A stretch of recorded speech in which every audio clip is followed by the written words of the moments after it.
Қайырлы күн қыздар, мен есімім Дана Мырзакулова, каналыма қош келдіңіздер. Бүгін сіздермен оригинал вупи пай рецептісін жасайтын боламыз. Каналға тіркеліп, лайк басып және де видеоны соңына дейін көріңіздер. Ал ендеше бізге вупи пайға не қажет, сонымен таныстырып өтейін. Ең әуелі какао міндетті түрде Малайзия. Рахатский какаоны қолданбаңыздар, себебі оригинал вупи пайда міндетті түрде какао Малайзия болуы қажет.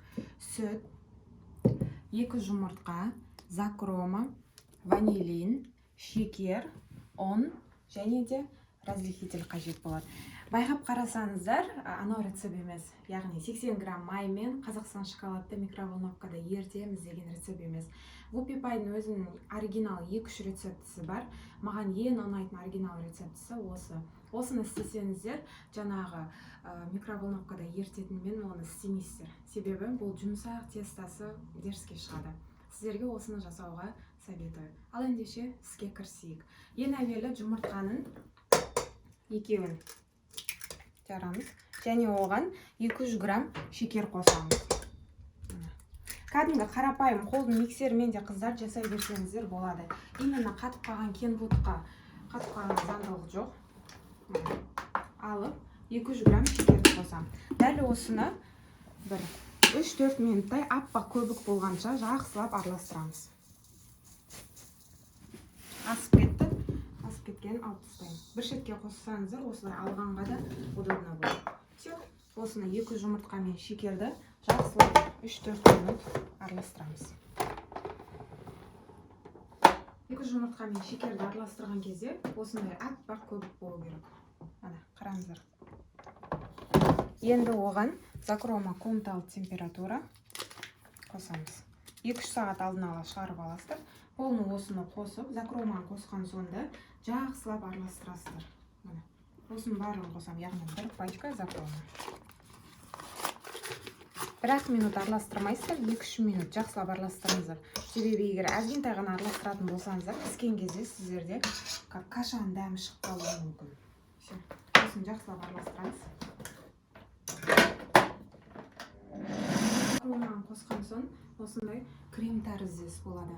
Тура осылай болу керек, арасында іртік-іртік ондай қалмауы қажет. Енді бөлек ыдысқа 350 грамм ұнды өлшедім. Какао, міндетті түрде Малайзия какао, оригинал вупи пайда 50 грамм қосам. Бір шетке қосам, асып кетсе ала саламын. Иісінің өзі уже шоколадтың дәмі шығып тұр. Көрдіңіздер ме, шоколад қоспаса да, именно Малайзия какаоның иісі. Бір алсаңыздар өздеріңіз рахмет айтасыздар. Так, 50 грамм. Одан кейін разрыхитель 11-12 грамм. Бір шетке тағы.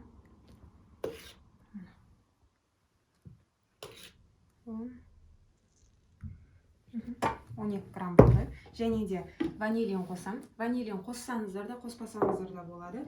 Мен обычно пакетикте ванилинге қарағанда осыны қолданам.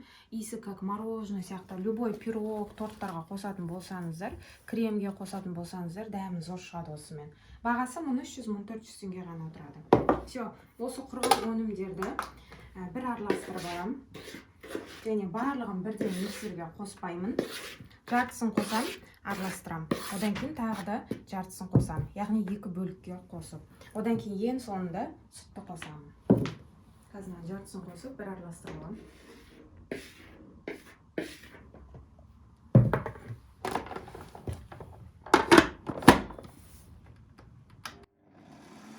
Осындай құрғақ болып кетеді, одан қорықпаңыздар, себебі біз ең соңында сүт қосамыз.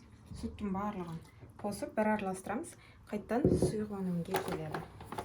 Қорқып кетпеңіздер осы кезде. Все, тағы 1 минут араластырамыз, сонымен тестамыз біздің дайын болады. Иісі күшті шығып отыр какаоның. Тестамыз дайын болды, міне қараңыздар. Осындай қоңырқай түс болды, қазір духовкаға салған соң бұл қараяды. Бұдан 50 граммнан артық какао қоспаңыздар. Егер одан артық қосатын болсаңыздар, уж сіздерде қышқыл дәм болып қалады. Одан кейін кондитерский мешокқа салып, астына бағында немесе бірден қойсаңыздар, өздеріңізге удобно болады. кондитерский мешокқа салып, төртке қоржықты бөлеміз. Тефлоновая бумага деп аталады, қыздар. Оны жуып, қайттан қолдана бересіздер. Яғни многоразный түрі. Міне, тефлоновая бумага. Кондитерлік магазиндерде осылай екеуі тұрады. Мен ортасынан духовкаға удобно етіп, қайшымен бөліп алғанмын. Все, осыған біз қазір астына май, ешнәрсе жақпаймыз.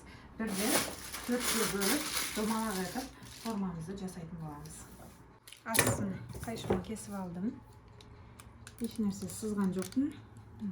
Былайына домалақ қыламын. Дәл осылай. Домалақ қыласыздар. Дәл осы тестадан мен кішкене тағы да алып қаламын. Төртеуі де жетеді, одан кейін тағы бір теста алып қаламын. Яғни сіздерге келесі видеода мини вупи пай пирожныйын көрсетемін, қалай жасау керектігін. Дәл осыдан бір кішкене бір мынандай сияқты алып қаламын. Енді осыны алып қараңыздар. Спатуланың көмегімен былайынан жылжытамыз. Бір қолдарыңызбен осылай ұстап тұрасыздар. Екінші қолмен үстін қаттырақ баспайсыздар. Егер қатты басатын болсаңыздар, ол онсыз да көтеріліп шықпайды. Вупи пайда байқасаңыздар, сіздерде шаригімен көтеріліп тұрады. Міне. Дәл осылай екінші қолмен итеремін. Көрдіңіздер ғой. Қазір кольцомен көреміз, қанша сантиметр шыққанын. 20 сантиметр шықты менде. Қыздар, мен 20 сантиметрден жасадым. Дәл осы рецептпен негізі 22 сантиметр жасауға да болады. Енді қыздар қараңыздар.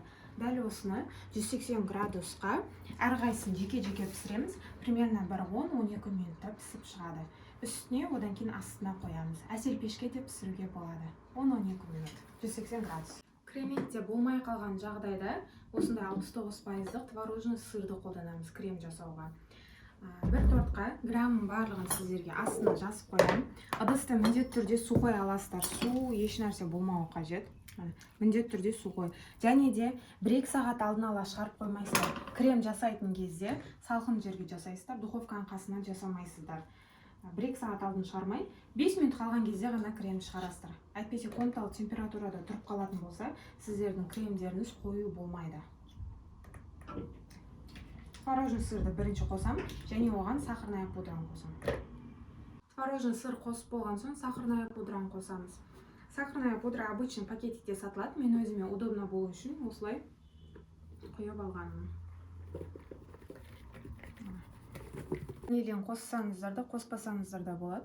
Біраз қасық ванилин қосам, дәмін келтіру мақсатында. Иісі күшті осы ванилиннің. Именно осы ванилинді алыңыздар, басқа обычный пакетиктегі бір 15-20 теңгелік ванилинді алмай қойыңыздар. Дәмін жақсы шықсын десеңіздер, барынша профессиональный өнімдерді алуға тырысыңыздар. Міне, творожный сыр, сахарная пудра және де біраз қасық ванилинді қостым. Осының құр өзін 1-2 минуттай араластырамын. Сливкиді қоспай жатып, міндетті түрде бірінші шайқап аласыздар. Яғни астыңғы жағында қою бөлігі қалып кетуі мүмкін. Сондықтан міндетті түрде осылай сливкиді шайқап аласыздар. Бұның барлығы мұздай, яғни 5 минут алдын ғана шығарып аласыздар, 1-2 сағат алдын емес. Міне, творожный сыр, сахарная пудра барлығын араластырдым. Енді сливкиді өлшеп, сонымен араластырамыз. Кейбіреулер бірінші сливкиді қосып жатады. Әркім әртүрлі жасайды. Негізі ең оңай жолы сливкиді ең соңында қосқан сіздерге тиімді. Қыздар қараңыздар, осылай ұстаған кезде, міне, құламаса, значит біздің креміміз дайын деген сөз. Міне, әр жерін тексересіздер, бірақ жерін емес. Міне, қараңыздар. Былайынан ұстап жатырмын, менікі мүлдем құлап жатқан жоқ. Значит, бізде крем дайын деген сөз. Міне, бұл техникалардың барлығын дұрыс орындағандықтан, яғни холодильникте 7-8 сағат кемінде тұрды. Одан кейін араластырған кезде де 4-5 минуттан артық араластырмайсыздар. Егер одан көп 10 минут араластырып кететін болсаңыздар, қайттан сұйық қалпына еніп қалады. Енді бөлек ыдысқа, міне, банка немесе бір бөлек ыдыс алып, осылай кремдеріңізді қойсаңыздар, өздеріңізге удобно болады. Сонымен біздің креміміз дайын. Қоржықтарымызды пісіріп алдық. Вупи пайға 809 деген насадканы қолданамын. Кондитерский насадқа астыңғы жағына салдым. Енді барлығын кремімізді жаңа дайындап алдық. Осыған кремді салып, үстіміз жұп-жұмсақ, міне, теріс бетіне қарай қыламын. Теріс бетіне қарай қыламыз. Аламызды шарикті. Жоғары жағын орап алдық. Енді міне, жоғары, төмен, жоғары, төмен, жоғары, төмен. Астына келген кезде кішкене басыңқыраймыз. Міне жақындап тағы бір рет көрсетіп. Жоғары, төмен. Бір шығарасыздар. Жоғары қарай міндетті түрде көтеріңіздер. Егер көтермейтін болсаңыздар, сіздердің шариктеріңіз әдемі болып шықпайды. Кейбіреулер алады да былай істейді. Қараңыздар, басыңқы болып тұр. Олай істемейсіздер. Міне жоғары көтеріп істейсіздер. Қараңыздар, шарикті жоғары көтеріп. Дәл осылай 4 коржикті де жасап, одан кейін глазур жасаймыз. 3 коржикқа жағып шықтық. Енді алып 4-ші коржикті. 4-ші коржикті де дәл осы жағымен артынша қыламын. Міне, көрдіңіздер ғой, тесік-тесік жағына бізде крем сіңетін болады. Мынаны теплоның бумаганы жуып, ендігісіне қайттан қолдана берсеңіздер болады. Енді біз глазур жасаймыз. Глазур жасау үшін бізге сливки және де қара шоколад қажет. Қазақстан шоколадты қолдансаңыздар да болады, немесе осындай кішкентай майда шоколадты қолдансаңыздар да болады. Килограмм ол. Қайнататын ыдысты аламыз. Сливки 100 грамм, шоколад 100 граммды өлшейміз. Екеуі де бір келкі болу керек. Егер 80 грамм сливки болатын болса, 80 грамм шоколадты өлшейсіздер. Қазір мен екеуінде 100-100 грамм. Сөйтіп газде қайнатамын. Осылай барлығын ертеміз. Астың жағын кішкене қаттырақ қойдым. 1-2 минуттай тұрсақ, 1-2 минуттай. Сонымен барлығы жақсылап ериді. Шоколад ерісе, все болды, тоқтаймыз. Глазур міне дайын. Все. Қазір енді құятын боламыз. Астын өшіреміз. Барлығын құйып жүрмейміз. Әдейі шеткі жақтарына қарай ағытамыз. Холодильникке осының үстіне қазір оформление бірден қоюға асықпаңыздар. Не үшін? Себебі қазір бірден қоятын болсаңыздар, жан-жағына құлап кетеді. Сондықтан холодильникке бір 10-15 минутқа қойып аламыз. Содан кейін бетіне өздеріңіздің қалауларыңыз бойынша оформление жасасаңыздар болады. Кемінде 3-4 сағат холодильникте тұрсын. Полный. Кешке бетін жауып қойыңыздар. Бетін жауып қойсаңыздар, холодильниктегі әр нәрсе үстіне сіңбейтін болады. Тесто жұмсақ. Үйдегілер дәл осы рецептпен Whoopie Pie'ді қатты жақсы көреді. Мен холодильникке салам. Содан кейін бетіне өздеріңіздің қалауларыңыз бойынша оформление жасайсыздар. Отбасыларыңызды осындай тәтті дәмділермен қуантып жүре беріңіздер. Видео ұнаса лайк басып, тортты жасасаңыздар, қалай шыққан міндетті түрде комментарийға бөлісіп отырыңыздар. Баршаларыңызға сәттілік тілеймін. Лайк басып, каналға тіркелуді ұмытпаңыздар.